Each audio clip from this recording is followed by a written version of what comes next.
Salut. Donc aujourd'hui, on est avec John Madieu. John Madieu, je vais vous expliquer assez rapidement. C'est un pote de fac. Donc on s'est rencontrés. En fait, on était juste potes. Et puis un jour, tu vas faire demi-tour.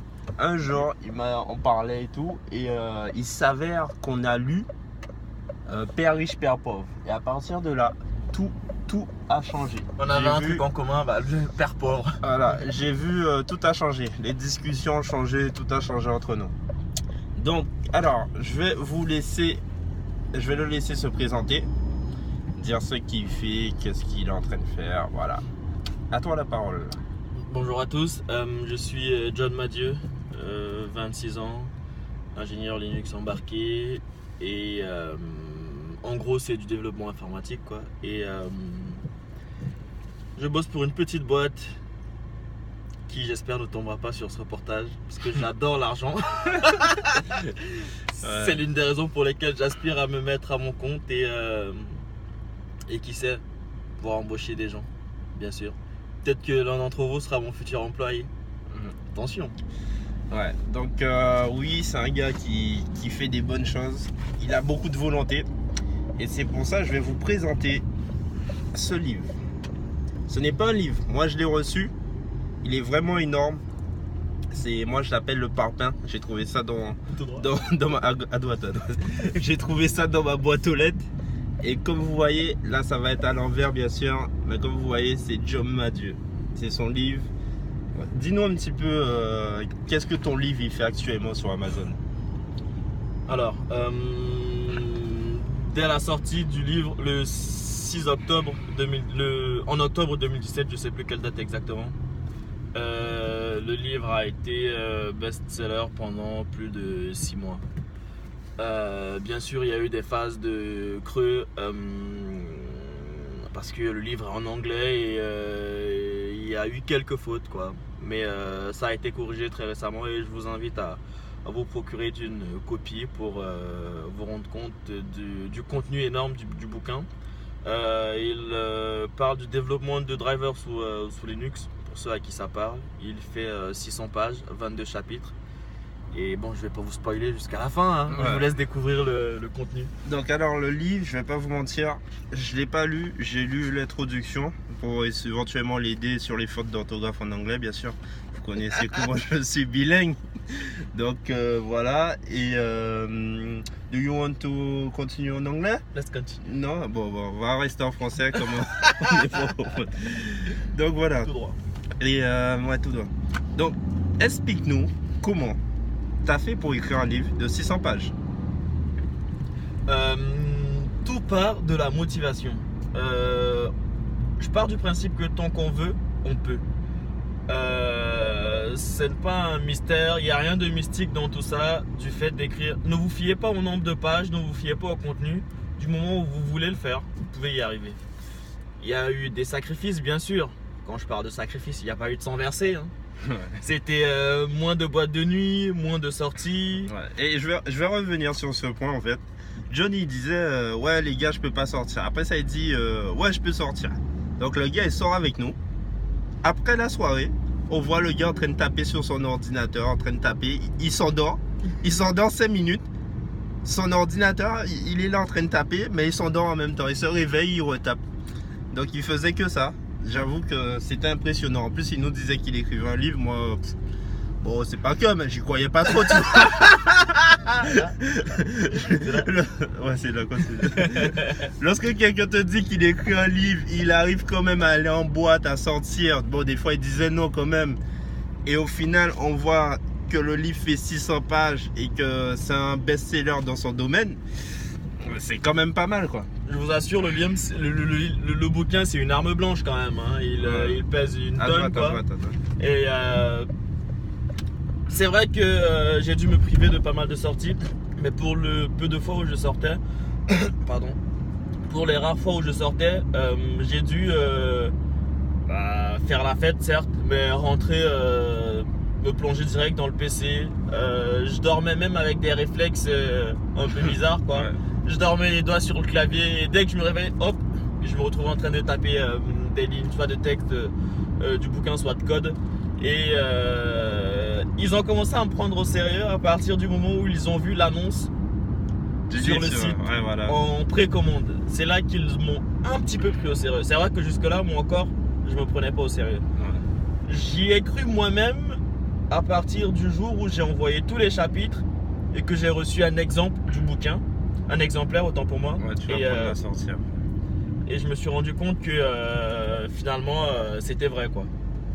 Et puis on en est où on en est et on laisse le livre faire son petit bout de chemin. D'accord. Donc ça en fait c'est un complément de revenu pour lui. Ça te fait gagner de l'argent le livre, ça va? Je ne sais pas si tu as l'autorisation de parler de chiffres. On va pas parler de chiffres, mais c'est un plus, on va dire, c'est un plus. Et surtout, le livre n'a pas d'impact direct sur vos revenus, mais sur votre visibilité.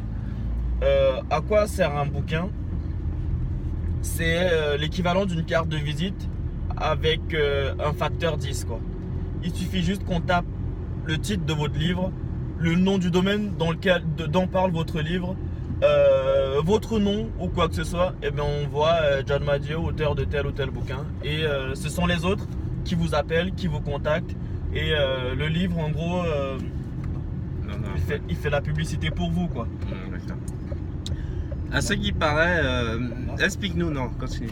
Explique-nous comment se passent tes entretiens actuellement. Alors, si tu as le doigt, je sais pas. Je vais vous parler de quelques entretiens d'embauche. Sachant que moi, pour avoir mon poste actuel, j'ai dû faire une vingtaine d'entretiens. Donc je te laisse parler. Une vingtaine de refus. Entretien, refus. Je précise, refus. Alors, je vais vous parler de quelques entretiens, des attitudes que j'ai en entretien. J'arrive bien sûr très humble et assez rassuré.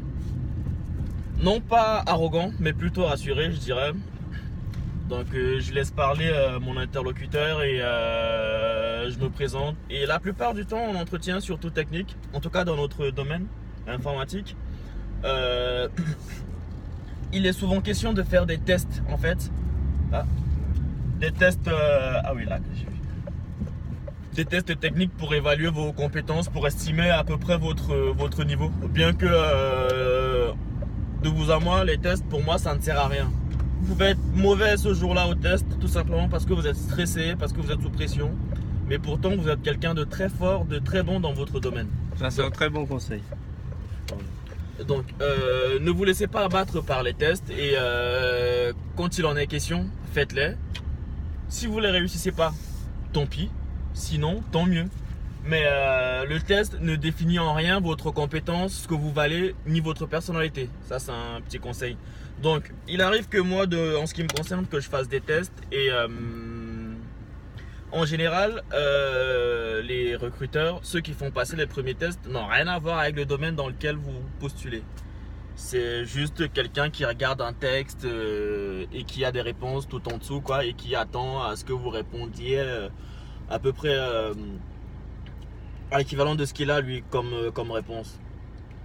Et j'aime bien ça en général parce que les questions sont assez basiques et ce que je m'amuse à faire, c'est non pas de dire exactement ce qu'ils attendent, mais de rentrer beaucoup plus dans les détails, histoire qu'ils se rendent compte que bien sûr des fois il faut faire des tests, mais autant les tests sont inappropriés pour estimer le niveau de quelqu'un, autant pour faire un test, il faut vraiment que le test soit à la hauteur du candidat qui postule, entre guillemets quoi. Donc j'espère que vous aurez compris ça. Attends, explique-nous comment tu fais la fin de l'entretien. C'est ça qu'on veut savoir. Moi, à la fin de l'entretien, je parle, je me présente, etc. Et en général, on me demande un CV. On me dit alors quelle est votre expérience, votre parcours professionnel. Bien sûr, étant arrivé très humble et je me fais tout petit, hein. En général, je passe 20 secondes à fouiller dans mon sac, à faire semblant de chercher quelque chose, etc. quoi. Et puis, au bout de 20 secondes, je sors un livre et je pose sur la table. Ils me disent, c'est quoi ça? Je leur dis, regardez l'auteur. Et c'est dans l'autre sens, c'est là. Je leur dis, regardez l'auteur. Ils me disent, c'est quoi ça? Je dis, regardez l'auteur. Ah tiens, c'est votre nom. Bien sûr, c'est le mien. Ouais. Vous en êtes l'auteur? Oui. Vous avez quel âge? 26 ans. Ouais. Il est Bon, plus bah, jeune que moi. on va ranger les tests, monsieur. Bah alors, parlons argent maintenant. Ouais. Eh ben, en général, c'est comme ça que se déroulent mes entretiens d'embauche. D'accord. Donc maintenant, il est dans une bonne situation. C'est Voilà, relatif, hein. il a sa voiture de fonction. Il est pas mal bien payé. On peut pas parler de chiffres malheureusement. Il a beaucoup mieux payé que moi. Et ouais, voilà, hein, il continue de progresser. Et vraiment, il me fait plaisir. Il m'apprend beaucoup de choses. C'est Surtout mutuel, c'est réciproque. surtout niveau volonté et tout ça. Je vais mettre le lien de son livre. Et je voudrais que tu donnes un conseil aux gens qui ont envie de te suivre ou aller encore plus loin ou se remotiver à trouver des solutions éventuellement. Alors, je donnerai un ou plusieurs conseils, non pas pour me suivre, mais pour être motivé pour. Donne-nous trois conseils. Ok. Pour toujours être focus, garder ses objectifs et essayer au maximum d'aller de l'avant. Premièrement, entourez-vous de personnes qui pensent exactement comme vous. Ne pas vous entourer de boulets qui vous tireront vers le bas. Un exemple tout simple. Avec Angelo, on allait tout le temps en boîte. Et avec d'autres potes, bien sûr, en commun. Et au moment où je me suis lancé dans l'écriture du bouquin, j'ai décidé de me mettre en retrait. En discutant un petit peu avec Angelo, je me suis rendu compte qu'il était dans l'objectif de faire quelque chose de sa vie, de prendre en main sa vie et voilà, on va pas se mentir, c'est financier un petit peu quand même. Et il y a eu des fois où les autres potes, ceux qu'on a en commun, m'ont proposé d'aller en boîte. Je leur ai dit non parce que j'avais des trucs à faire, j'écrivais un livre notamment et puis j'ai des projets à réaliser, etc. Ouais. Gentiment. L'un d'eux m'a dit mais qu'est-ce que t'en as à foutre d'un livre? Ça sert à quoi un livre? Bah, à partir du moment là, il est descendu dans mon estime, il est descendu dans mes contacts et je vous mens pas, hein, j'ai rajouté un Z devant son nom juste pour qu'il se trouve en bas de mes contacts. Bon, Et, si vous m'avez en contact, mon nom commence par A, mettez pas de Z. Donc voilà, donc ne vous entourez pas de personnes qui ne peuvent rien vous apporter. Bien sûr, D'accord. on apprend toujours de ceux qui en savent moins ou qui en ont moins que nous. Mais ne vous entourez pas de personnes qui vont vous tirer vers le bas. C'est la première des choses. Donne-nous le deuxième conseil maintenant. Deuxième conseil, fixez-vous des objectifs le maximum que vous pouvez, non pas atteindre, mais que vous pouvez vous imaginer. En général, on se fixe des objectifs en fonction de ce qu'on peut atteindre. Mais croyez-moi qu'en se fixant ces objectifs-là, vous les atteindrez facilement. Maintenant, essayez non pas de fixer des objectifs en fonction de vos capacités, mais plutôt en fonction de votre imagination. Ça veut dire que vous imaginerez le maximum possible et vous ferez le maximum possible. Et en faisant ça, vous vous rendrez compte que vous vous êtes dépassé en fait. Et par exemple, regardez ces bras là, regardez mon bras. Vous voyez bien qu'il y a un problème, vous voyez? Il y a un problème avec ses bras, c'est lui qui déchire ses chemises. Croyez-moi, Il c'est l'effet d'optique. Hein. Il fait 150 pompes d'affilée, voire 200. 1000 pompes par jour des fois, c'est ça? Non, x3 quand même. Il fait des pompes, voilà. C'est lui qui m'a engrainé dans les pompes un petit peu aussi. Et troisième conseil? Troisième conseil, restez humble. Restez humble, toujours humble. N'hésitez pas à demander quand vous ne savez pas. Aujourd'hui, Angelo et moi, on se complète. Je fais dans un domaine qui est différent du sien, aussi bien professionnel que de projet en parallèle. Et on est complémentaires. Donc, je n'hésite pas à lui dire, je ne connais pas. Est-ce que tu peux m'aider? Est-ce que tu peux m'apporter tel ou tel truc? Il n'y a pas de mal à ne pas savoir quelque chose du moment où on ne l'a pas appris en fait. Donc n'hésitez pas à vous faire tout petit, surtout quand vous savez que vous avez besoin de quelque chose. Et partant de là, vous vous rendrez compte que des fois vous apprenez même plus que tous ceux qui vous apportent chacun le minimum d'informations. Vous verrez qu'en rassemblant tout ça, que vous serez beaucoup plus en même de pouvoir gérer pas mal de situations et vous vous rendrez compte que vous avez un maximum de connaissances quoi. Et c'est ce que je fais avec Angelo entre guillemets, dans le sens où bon, il est dans l'immobilier, hein, il vous en a peut-être parlé. J'essaie de me lancer et on voit bien que bon, il essaie de se lancer. Les bons techniciens, c'est pas les bons vendeurs, on sait pas. Il est bientôt à l'atterrissage, il essaie de se lancer. Il y a pas beaucoup, beaucoup de paperasse, mais bon, il faut essayer de se compléter mutuellement. N'hésitez pas aussi à partager vos connaissances, c'est ce qu'il fait Angelo. Ouais. Partagez vos connaissances, n'hésitez pas. Vous pouvez vous rendre compte qu'en partageant une connaissance qu'il vous manquait une information et quelqu'un d'autre peut vous l'apporter, et tout de même vous pouvez vous rendre compte que vous pouvez attirer les bonnes personnes aussi. Exactement. N'hésitez pas à partager vos informations. Bon, au début, ils vont vous prendre pour un fou, certaines personnes. Ceux qui vont vous prendre pour des fous, c'est parce qu'ils en ont rien à foutre de votre projet, de ce que vous dites, c'est normal. Mais il y a une petite partie qui va dire ah ouais, c'est intéressant ce qu'il dit, ça m'intéresse, avançons ensemble. C'est tout. Mais il y en a d'autres, ils vont dire mais qu'est-ce qu'il veut faire lui? Ça sert à rien, il est là, il raconte des trucs, nanana, on s'en fout. Mais non, juste pour la petite partie qui va vous dire avançons ensemble. C'est exactement ça. Un exemple concret où Angelo bien sûr m'a canalisé, c'est le bouquin. Au début, jusqu'à maintenant, il y a pas mal de gens, vous savez, vous avez beau avoir les plus beaux commentaires qui soient sur Amazon, il suffit une seule personne vous dise votre bouquin c'est de la merde, ben vous ne verrez plus tous les bons commentaires que vous avez à côté. Juste ce commentaire là, ben ça va vous anéantir. C'est l'équivalent de la première critique que vous pourrez avoir quand vous parlerez de votre domaine ou bien quand vous essayerez de présenter l'un de vos projets ou quoi que ce soit. Donc le conseil à faire, c'est dites-vous que des fois les gens à défaut de faire, ils préfèrent parler tout simplement. Voilà. Et je rebondis là-dessus pour dire que par exemple, lorsque je donnais mes cours de roue arrière, j'ai mis une annonce sur le Bon Coin à l'époque et tout ça, et les gens partageaient pour critiquer mes cours de roue arrière. Et mes premiers clients, la plupart de mes clients, ils venaient parce qu'il y a quelqu'un qui a partagé dans un groupe qui me critiquait. Pour dire ouais, on a vu ton annonce, les gens ils rigolaient et tout ça, donc nous on est venu voir, c'est ce que ça valait et tout ça. Et donc les gens ils sont allés me critiquer et m'ont ramené des clients. Et des clients, ces clients ils sont heureux aujourd'hui, ils savent faire des warriors, blablabla. Vous voyez, la critique ça permet d'avancer, même négative, hein, même des fois c'est dur à attraper la critique, mais faut l'observer, la laisser tranquille comme ça. Tu laisses et puis tu avances, tu continues d'avancer, toujours avancer. Exactement. Voilà. Un dernier petit mot, c'est tout.